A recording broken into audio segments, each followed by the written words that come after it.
Hi, my name is Jared, and I'm bad at fighting games. Okay, so today we're going to be talking about being bad at fighting games and getting into the FGC and kind of how to deal with your tilt. But first up, I wanted to talk about the alpha of a new game that just wrapped up. We have 2XKO. The thing with 2XKO is that it is a tag team fighter, so it's a 2v2 game where basically you can either partner up with a friend where you both play one character, or you could do 1v1 where both of you guys control two characters and the characters can basically swap out or tag in to do assists and stuff like that. If you ever played games like Marvel vs. Capcom, you're probably pretty used to a system like this. The combos and kind of the bombastic nature of MVC are not really in 2KXO or 2XKO. But that's okay. It's going to be a very beginner-friendly fighting game, I feel like, because not only do they have auto combos, but they've also had people from the FGC actually help out in creating this game, especially for any of the new League players that may be coming in. They only have 6 characters in the roster for now, but I will say that it's been a ton of fun playing as the League of Legends characters as a guy that doesn't want to touch League with a 10-foot pole. The characters are pretty cool at the very least. So, the thing with being new at fighting games is that you will need to just eat a slice of humble pie at the beginning before you even boot up the game, because you need to accept the fact that there is always going to be someone better than you at a fighting game, okay? Especially early on like this.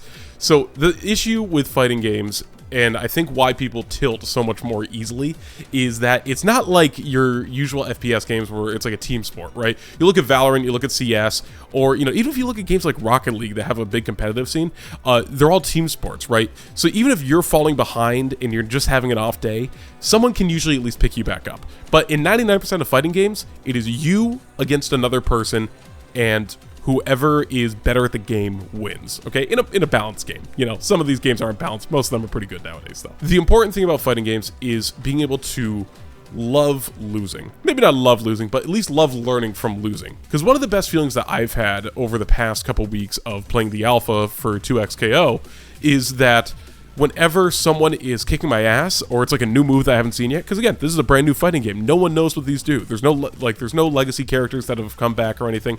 This is all brand new to everybody playing. Whenever I saw a new move or a new combo, I would immediately start brainstorming, okay, how do I make sure that they can't do that to me again, right? Because there's so many times where, and again, you'll see it in the gameplay that I'm putting up here, I'll get hit by a 15, 20 hit combo and like 75% of my health will get down. You know, and there's nothing I can do about that because I let them get that opening, okay?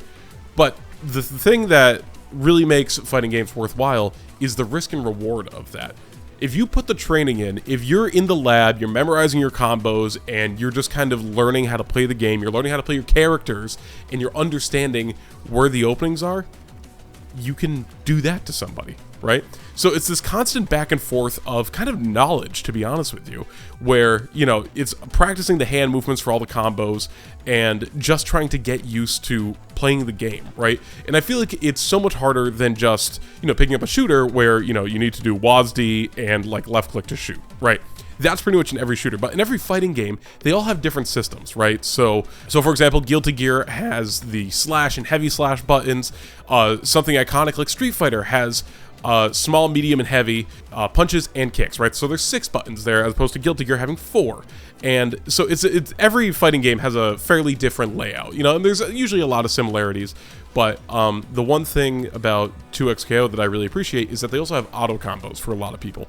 So auto combos are basically, instead of learning how to do combos traditionally, you just tap on one button. So you could do, so if you want to do a small combo, you just click on the small combo button. You know, that's it, right? If you want to do a medium combo button. Heavy, you know, same thing. But the thing that really sets us apart from other games that have auto combos is that it's an active deterrent for a lot of people because, sure, you may get auto combos, and that's great if you're new to the game, but you don't get any of these other awesome bonuses that other people that have actually learned the game more than you are able to use. So there's a thing called Fury, right, where if you get to a low health, your damage gets amplified and you get like extra charge swords or supers and stuff like that. There's a lot of stuff like that where if you actually learn how to do the combos, you continue to get buffed more and more and more. Now, but basically the reason why I wanted to make this video was because I wanted to help anybody that is new to this game, because 2XKO is not like a lot of other fighting games in the fact that it's free to play, right? So for the fighting game community, people that are watching this, this is our chance to let people come in. All right, this is our chance to have people join in on the fun. And to be honest with you, they're going to get mixed. They're like, if you start playing the game right now, you're probably going to have a tough time winning, okay? Because even though the matchmaking and everything is great, you're still going to run into those people that are on a hot streak. You're going to run into those people that have already learned the combos, that know the game more. And that's okay. You just need to learn how to deal with losing and start to basically train your brain to enjoy the fact that you're getting your ass whooped, but you're learning as you do it, okay? And if you don't get that after you're playing a handful of hours of fighting games, maybe they're not for you. But the thing about fighting games is that they're so fun. And I think that out of a lot of the other games that I play, this probably has the highest reward factor, right? You know, I get that dopamine drip whenever I hit a combo, right? Or just whenever I beat anybody. Like, you'll be able to see in some of the clips here, I'm literally rubbing my hands together. I'm getting hyped up whenever I just cream somebody, right? And that doesn't happen all the time, because that's not how the game is made. But it's a ton of fun. Another thing about fighting games that I think is truly unique is that I feel like there's a much more physical aspect compared to other games as well. Sure, in you know, like a lot of the FPS games that are big right now, like Valorant or CS and stuff like that, sure, you know, you need to be in aim labs, you need to be learning how to aim on a mouse and keyboard, and that's big. But I feel like there's so much more to learning like a fighting game combo, especially when you're at like the higher echelon of being a player. I am not that, for the record. I'm lucky if I hit a 5-hit combo, and I'm just going to take that as a good day. But you need to learn the muscle memory for all these buttons, right? And especially when things are so reactive in a fighting game. Let's say if someone has a super that they're winding up, you need to pick up on that the frame it starts to come out, because otherwise you might not be able to block it.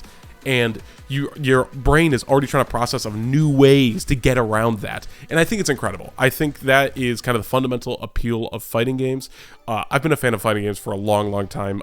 Actually, on my original YouTube channel before BS Crew was a thing, I had a communications class in college that I basically like begged the professor, let me make a fighting game video, please, please. And it was talking about like different communication methods. So I'll put that somewhere. I think it's in either this corner or this corner, one of them. Maybe you're here. Yeah, and really just the only other thing I want to say before we close out this shorter video here is have fun, get ready to get mixed, and just learn to love the game, because I think fighting games have the highest reward that you can get out of almost any other game. If you learn them, you will be rewarded. So to any newbies, have fun, get ready to get mixed, and I hope you have a great time. And to any returning fighting game players, I just want to say, hopefully I'll see you guys out there, and I'll play against you, and you can whoop me too. But hopefully I'll get one over you at some point. All right, everybody, thank you so much for tuning in to another BS Crew video. What'd you think? This was kind of a off-the-cuff thing. I just got a brand new camera that I'm testing out, and I'm also getting over a head cold, so this was like not great conditions for me to make a video right now. But I just wanted to make another video real quick, and just because I've been loving 2XKO, and I've been having a great time with it. So I know that the game isn't out yet, but I'm hoping that I will be able to play with everybody soon. You've been wonderful. I've been Jared. I'll see you guys next time.